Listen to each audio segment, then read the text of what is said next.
Terra Moons is launching 10 new iridescent eyeshadows, and I know that they just look white in the pan from a distance, but I'm going to be doing some up-close detailed swatches for you. Then I'll do a look with these eyeshadows, and at the end, I'll give you my thoughts on the collection so you know everything you need to. Also, hi, my name is Nupur, and I love indie makeup and all things color and sparkle, and I would really love it if you could give this video a like and consider subscribing if you aren't already, especially if you like indie makeup content, single shadow content, and things like that. Before we get too far into the video, I do want to disclose that I received these eyeshadows to do some paid content for the brand, and I'm also an affiliate, so you can use my code NUPUR15 at checkout to save a little bit, and thank you so much if you use it. I always really appreciate it. So right now, as I'm filming, I don't know the launch details, but the brand did mention that these will be launching sometime towards the end of April, so if I know by the time I'm editing, I'll pop it on screen. Otherwise, I'll leave it in the description box as soon as I know. Now let's get into some close-ups and swatches of the eyeshadows because I know that that's what most of you are here for. Here are all 10 shades up close. They will be sold as single shadows, but I'm not sure if there will be a bundle deal. And here are my various photo swatches. I want to note that most of these shadows do have a white cast when built up a lot,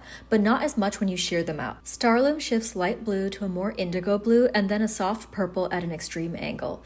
It has a medium small particle size with a little texture, but it smooths out easily. Comet Dust has multicolored sparkles. There are pink sparkles that shift to yellow and blue sparkles that shift to indigo. Of all the multicolored sparkle shades in this collection, this is the one that has the most visible different colors. It has a medium small particle size and smooths out well. Crescent Moon is a dimensional shade that is primarily green. There are multicolored sparkles, though they are hard to make out individually. There is a green that shifts to pink, but also gold that shifts to green and then teal. This one has a small particle size and is very smooth. Skyfire shifts from a cool toned pink to peach to gold and even chartreuse at the sharpest angle.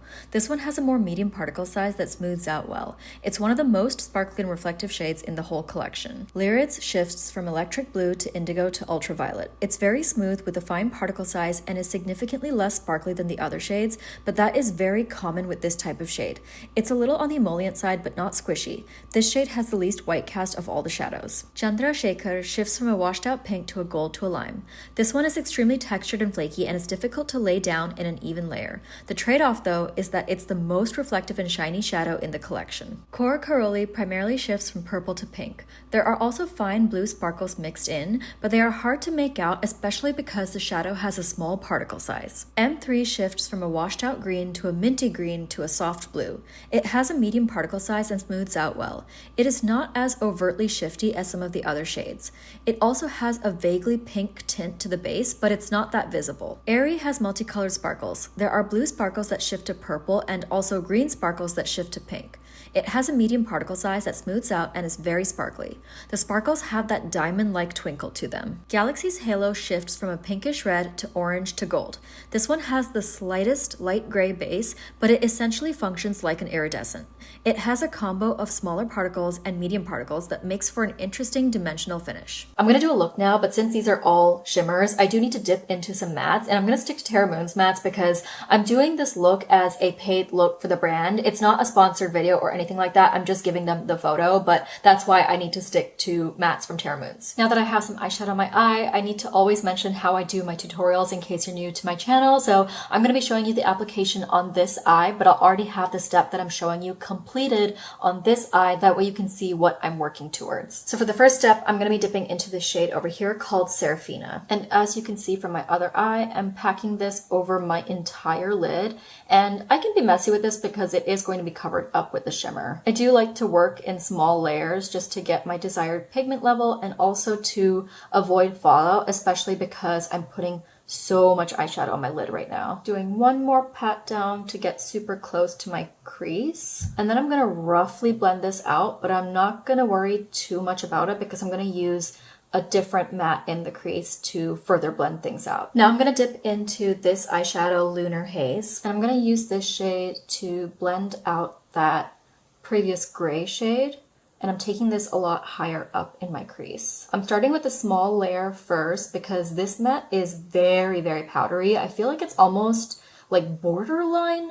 I wouldn't say it's a neon formula, but it's a very bright matte, and those tend to be even more powdery. So I'm just working in really small, thin layers, which, I mean, I usually do, but I feel like I especially have to do so with this shade. I'm actually going to add a little bit more of that gray because I know I said I'm covering it up with the shimmer, but I do want it to be quite dark because I just feel like iridescents pop more over deeper bases. Now to really deepen up, I'm going to dip into this purple matte Umbriel. Before I continue, I want you to take a moment and guess which color iridescent I'm going to be using on my lid. So now I'm just packing this on the outer corner a little bit at a diagonal angle here. I definitely picked up too little. Let me go back for more. So I'm just feathering that into the gray a little bit and then slowly blending it outwards. Very standard stuff for me, but per usual, I like to more so focus on the interplay between colors rather than do crazy shapes in these videos. So if you guessed that I was going to use Galaxy's Halo, you were right. It is this beautiful red shifting iridescent with a gray base, which is why I wanted to put it over this gray base. But before I put it on my lid, I'm going to add a little bit of Fairness Pixie Epoxy just because I have a lot of mattes on my lid and I want this iridescent to really stick down. So I'm going to use my finger to get the bulk of the pigment on in a nice even layer. Then I'm switching to a brush which still has some residual Pixie Epoxy on it, which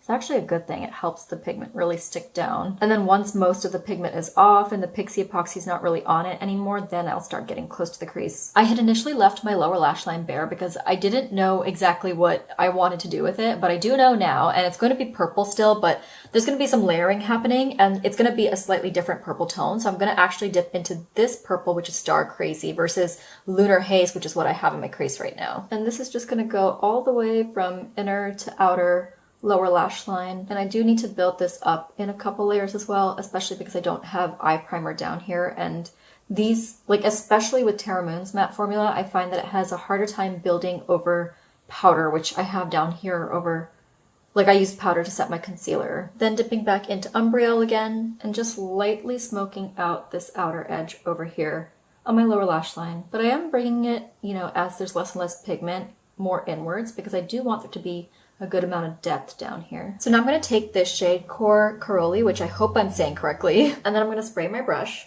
and I'm going to start applying this on the inner part of my lower lash line, but I'm also going to take it about halfway across the lower lash line. This gave the prettiest purple glow right here along the lower lash line, which is exactly what I wanted, and I feel like it really mirrors like the purple mattes going on up here. But these are slightly cooler and this is slightly warmer, which I think kind of like helps bridge the gap a little bit with the warm toned lid. But we're not done yet because I still have to do the inner corner and swoop, so I'm going to pick up Lyrids next. I'm going to apply this very carefully in the inner corner, making sure not to take it down over here, and I don't want to cover up that purple. And then of course taking it through the swoop. I will say the formula on this shadow makes it a little difficult to pick up with a brush, but I'm still able to do it. You know, this only took 2 dips to get it to this level. That is so delicious. I love these electric, like borderline ultraviolet indigo blue shades. They're so beautiful. Here's the final look. Per usual, the rest of my makeup details will be in the description box, but I am so thrilled with how this came out, and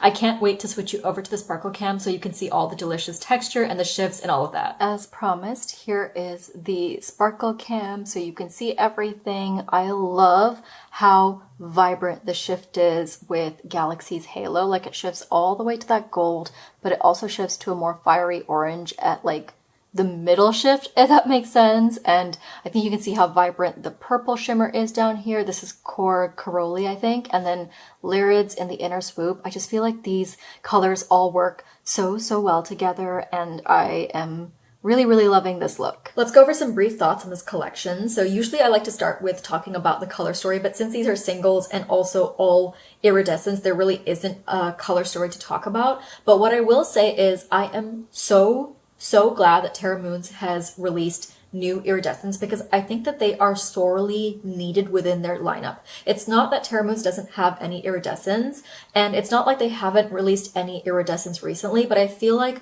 the bulk of their iridescents are from a few years ago, and those aren't bad, but I just feel like iridescent formulas have improved so much over the last few years that we needed an updated round of iridescents. And I mentioned that Terra Moons has released a few iridescents within like the last year or so, but With a few exceptions, I feel like most of them have been within palettes and things like that, so you can't really pick them up individually. So I'm really, really glad that we have a bunch of singles and you can just pick and choose whichever ones you want. Let's talk about some things that I do like about them. So I love, love, love that most of these are on the smoother side and not too textured. They're not like ultra, ultra smooth, but they're not flaky. With one exception, it's this shade down here called Chandrasekhar, which is quite a flaky and a little difficult to work with. At least when I was swatching it, I felt like it was a little hard to build up in an even layer. And I don't know if you can tell in the palette here, but hopefully you will have seen in the swatches, this is the most reflective shade in the palette. So I feel like that's kind of the trade-off. It's a bit tricky to work with. The texture is a little bit flaky, but it's also extremely, extremely reflective. I also love that we got a few eyeshadows with multicolored sparkles in them because I feel like that's just a huge trend right now. And it's nice to have some iridescents because iridescents, as we know, are super, super versatile. You know, you can use them over mattes, on their own, as toppers, whatever you want. So I'm really, really happy to see some multicolored sparkle shades. This one over here is super, super pretty. I can't remember what it's called. It's Comet Dust. Comet Dust is definitely my favorite of the more dimensional shades. It's so pretty. I also really like that we have some updated formulas for more classic types of shifts, if that makes sense. So for example, this shade over here, which is Skyfire, is your classic like pink to orange to gold shifting iridescent, but I feel like the formula is a more modern version of that. And then similarly, we have Galaxy's Halo down here, which is what I have on my lid today, which is pretty similar to their iridescent Red Giant, which is one of their older iridescents, and it also shifts from like a red to an orange to a gold, but I feel like this one is punchier and it is on a slightly gray base, so it's not like a true iridescent, but I feel like it functions as an iridescent because I don't feel like that base is super, super visible. Maybe if you're extremely fair, it might leave a slight cast, but I feel like for most people, you can use it just as a typical iridescent. I'm also a big fan of this shade over here, Lyrids, which is the one that I have on my inner corner and swoop. It's your classic, like, you know, ultraviolet indigo type of shade. It's very, very similar to Digital Zombie from Bella Beauté Bar's recently de-influenced palette, and I feel like I'm always dipping into that palette for that shade, so I'm really, really glad to have a single shadow version of it, especially for like BYOPs and things like that, because I know that the more recent version of recently de-influenced is magnetic, but my palette is from like the original release, so it's not magnetic and I can't take that eyeshadow out. One thing I do wish we could have seen in this collection is like, we have 10 shades over here, but there aren't any iridescents that are more like a gold shifting type of iridescent or a more orange one. We only have like this reddish one down here and this pinky one up here. This one's kind of like a desaturated pink, kind of like the shift in the Cosmos if you have that. So I wish that we had gotten like a gold iridescent and a more orange iridescent. I feel like that's what this collection is lacking, especially because Starloom over here is a little similar to Lyrids over here. It's not exactly the same because I feel like Lyrids is far more like electric and this one is a bit more of like a softer blue shift, and it's also more sparkly because with this type of pigment, like typically the trade-off to get that really intense ultraviolet glow is that it's not going to be as sparkly. So with this one, it's slightly more sparkly but less vivid. I would have rather had a different color in this collection. I would have rather had a gold or an orange instead of like two slightly similar shades. But that's it for this video. Thank you so much for watching till the end. It really does help support my channel and it means the world to me. I always really appreciate it. But also please don't forget to give this video a like before you go, and I'll see you in the next one. Bye!